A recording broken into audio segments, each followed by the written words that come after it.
¿Alguna vez el frío te ha calado tan hondo que sientes cómo se congela no solo la piel, sino también la esperanza?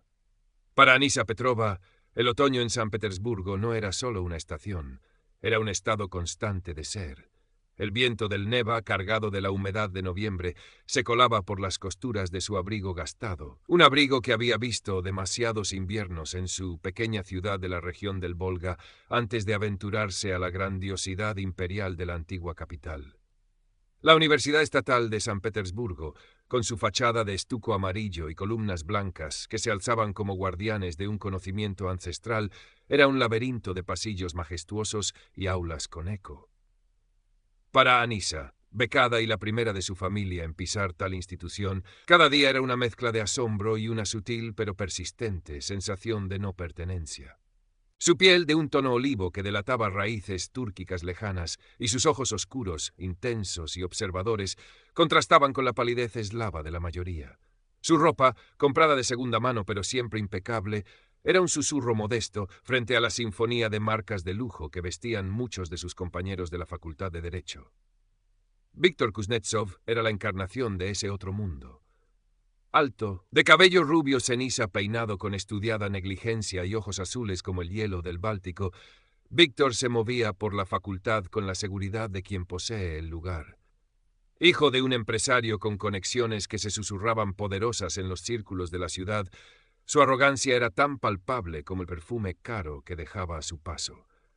Desde el primer día, Anisa se convirtió en uno de sus blancos predilectos, no con insultos directos, sino con esa crueldad refinada de las miradas condescendientes, las sonrisas torcidas compartidas con su séquito y los comentarios velados sobre becarios exóticos o esfuerzos provincianos.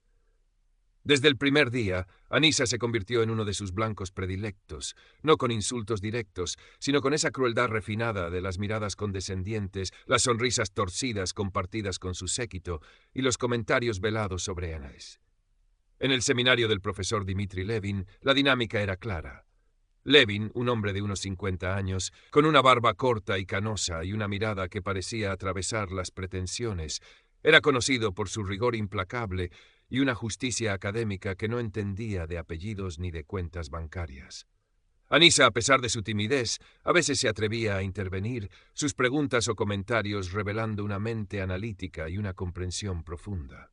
Víctor, con una habilidad pasmosa, a menudo tomaba el hilo de la idea de Anisa, la adornaba con su carisma y la presentaba como propia, cosechando la aprobación de los menos perspicaces. Anisa se encogía, sintiendo el ardor de la injusticia silenciosa, mientras el profesor Levin la observaba con una expresión indescifrable tras sus gafas de montura metálica.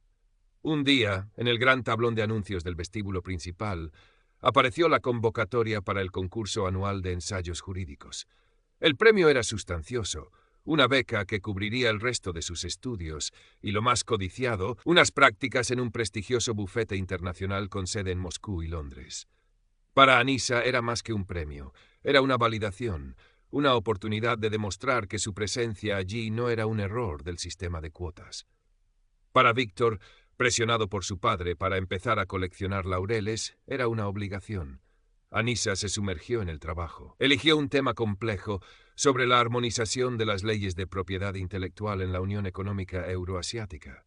Las noches se volvieron un borrón de manuscritos polvorientos en la biblioteca, el teclear constante en su vieja laptop en el rincón helado de su habitación en la residencia de estudiantes y el aroma a café barato que impregnaba su existencia. Trazó líneas de investigación originales, conectando precedentes olvidados con teorías emergentes. Su abuela solía decirle: «Anisa, tu mente es tu jardín, cultívalo bien y te dará los frutos más dulces». Y ella lo cultivaba con una dedicación casi febril. Víctor, mientras tanto, delegaba la mayor parte de la investigación preliminar en compañeros menos brillantes, pero ansiosos por ganarse su favor. Hojeaba resúmenes, asistía a tutorías con aire distraído y confiaba en que su brillantez natural y el apellido Kuznetsov harían el resto. Pero a medida que se acercaba la fecha límite, una fría inquietud comenzó a roer su confianza. Los rumores sobre la originalidad y profundidad del trabajo de Anisa habían llegado a sus oídos, y sus propios intentos de esbozar algo coherente resultaban superficiales y torpes. Una tarde, Anissa, agotada tras una noche en vela, cometió un error. Dejó su pendrive, que contenía el borrador casi final de su ensayo, conectado a uno de los ordenadores de la sala de informática de la biblioteca mientras iba a por un vaso de agua. Fue un lapso de apenas 5 minutos. Víctor, que había estado observándola desde otra mesa con una mezcla de envidia y desprecio, vio su oportunidad. Con movimientos rápidos y sigilosos, se acercó, copió el archivo y, con una malicia calculada, borró varias secciones cruciales del documento original de Anissa en el pendrive, dejándolo incompleto y aparentemente corrupto. Luego insertó el pendrive en su propio ordenador, sonriendo. El jardín de Anissa estaba a punto de ser cosechado por otro. Cuando Anissa regresó y, más tarde esa noche, intentó abrir su archivo para una última revisión, el pánico la atenazó. Faltaban páginas enteras, notas al pie cruciales, la conclusión que tanto le había costado articular. Era un esqueleto de su trabajo, incoherente y mutilado. Una semana después, los resultados del concurso se anunciaron con pompa en el aula magna. El ensayo de Víktor Kuznetsov, Una nueva frontera, desafíos y sinergias en la propiedad intelectual euroasiática, fue aclamado por el decano como una obra de asombrosa originalidad y perspicacia jurídica. Víctor subió al estrado, su sonrisa rezumando falsa modestia, mientras los aplausos resonaban bajo los techos altos. El trabajo de Anissa, presentado en su estado dañado porque no tuvo tiempo de reconstruirlo completamente, fue mencionado con una nota de decepción por el comité, prometedor en su concepción inicial, pero lamentablemente incompleto y falto de desarrollo. Se enfrentaba además a una posible reprimenda académica por presentar un trabajo de calidad tan deficiente para un concurso de ese calibre. Víctor, al pasar junto a ella en el pasillo después de la ceremonia, le dedicó una de sus sonrisas más crueles. ¿Problemas con la tecnología, Petrova? Quizás deberías volver a cosas más sencillas. La devastación inicial de Anissa fue un abismo oscuro. La injusticia era tan flagrante, tan personal, que la ahogaba. Durante días apenas comió, apenas durmió. El frío de San Petersburgo parecía haberse instalado permanentemente en su alma. Pero en el fondo de ese abismo, una chispa de rabia comenzó a arder. La imagen de la sonrisa de Víctor, el eco de las palabras de su abuela, la conciencia de meses de esfuerzo robados. No se rendiría. No sería una víctima pasiva. Comenzó su investigación en la soledad de su habitación, con la meticulosidad de un forense. Reunió todos sus borradores anteriores, notas manuscritas con fechas estampadas por el sistema de préstamo de la biblioteca, correos electrónicos a sí misma con ideas y fragmentos. Comparó su estilo de escritura, sus giros idiomáticos particulares, con el ensayo premiado de Víctor. Encontró frases enteras, párrafos, incluso la estructura de ciertos argumentos, que eran inconfundiblemente suyos, torpemente insertados en la prosa más florida y menos precisa de Víctor. Descubrió que Víctor, en su prisa, había copiado incluso un pequeño error deliberado que ella había dejado en un borrador, una cita ligeramente incorrecta a un oscuro jurista del siglo XIX que planeaba corregir en la versión final. Era una pequeña migaja, pero para Anissa brillaba como un diamante. Recordó los metadatos. Con manos temblorosas, investigó cómo acceder a las propiedades de los archivos. Su borrador original, incluso en su estado dañado, tenía fechas de creación y modificación muy anteriores a las del archivo de Víctor. Intentó buscar registros de acceso a los ordenadores de la biblioteca, pero la burocracia y la falta de cooperación fueron un muro. Habló con algunos compañeros, buscando a alguien que pudiera haber visto a Víctor cerca de su ordenador ese día, pero el miedo a las represalias de los Kuznetsov era un manto pesado. Nadie quería problemas. Cada pequeño descubrimiento era una victoria pírrica, cada obstáculo una nueva capa de escarcha sobre su determinación. Hubo momentos de profunda desesperación, en los que estuvo a punto de abandonar, de aceptar la derrota. Pero entonces recordaba la mirada del profesor Levin, esa expresión indescifrable que a veces le parecía esconder una chispa de algo parecido al respeto. Finalmente, armada con un dossier de pruebas que había compilado con la precisión de un abogado experimentado, solicitó formalmente una audiencia ante el comité disciplinario de la facultad, presidido por el propio profesor Levin. Alegó plagio grave contra Víktor Kuznetsov. La secretaria del profesor Levin, una mujer mayor con gafas de media luna, la miró con una mezcla de sorpresa y compasión cuando Anissa entregó la solicitud. Es un paso muy serio, señorita Petrova, contra alguien como el joven Kuznetsov.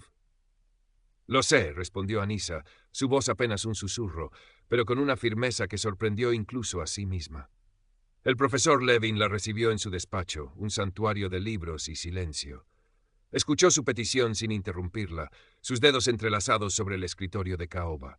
Su escepticismo inicial era palpable, pero a medida que Anisa esbozaba la naturaleza de sus pruebas, una nueva intensidad apareció en su mirada. Presente su caso formalmente, señorita Petrova. El comité la escuchará. Y al señor Kuznetsov también, por supuesto. Los días previos a la audiencia fueron una tortura. Anisa repasaba sus pruebas una y otra vez, ensayaba su argumentación frente al espejo empañado de su pequeño baño. El miedo era un nudo frío en su estómago, pero la rabia justa le daba fuerza. Víctor, al enterarse de la acusación, no intentó intimidarla directamente. Envió a uno de sus acólitos con un mensaje velado. Hay gente que no sabe cuándo dejar las cosas estar. Podría ser perjudicial para su futuro académico. Anisa apretó los puños y siguió adelante. La sala de audiencias disciplinarias era un espacio austero, con paneles de madera oscura y una larga mesa en forma de U. El profesor Levin presidía, flanqueado por otros 2 profesores de semblante grave. Anisa se sentó a un lado, sola. Víctor llegó tarde, acompañado por un abogado de aspecto pulcro y sonrisa condescendiente, claramente un amigo de la familia. La arrogancia de Víctor era casi insultante. Se reclinó en su silla como si estuviera asistiendo a un tedioso trámite. El abogado de Víctor habló primero, su voz meliflua llenando la sala. Desestimó las acusaciones como el producto de la envidia y la frustración de un estudiante mediocre incapaz de aceptar el talento superior de su compañero. Pintó a Anisa como una figura resentida, buscando notoriedad a través de la difamación. Víctor asentía con gravedad fingida. Entonces le tocó el turno a Anisa. Sus manos temblaban al colocar su dossier sobre la mesa. Su voz al principio fue apenas audible, pero al mirar al profesor Levin, que la observaba con una atención inquebrantable, encontró un ancla. Comenzó a exponer sus pruebas, metódicamente, cronológicamente. Los borradores con fechas, las notas de la biblioteca, el análisis comparativo de los textos, destacando las frases idénticas, los argumentos replicados. Explicó el concepto de los metadatos y cómo demostraban la anterioridad de su trabajo. Víctor comenzó a removerse en su asiento, su sonrisa de suficiencia flaqueando. Su abogado intentó interrumpir varias veces con objeciones frívolas, pero Levin las desestimaba con un gesto impaciente. Y entonces, Anisa presentó su pistola humeante, la cita deliberadamente incorrecta al jurista del siglo XIX.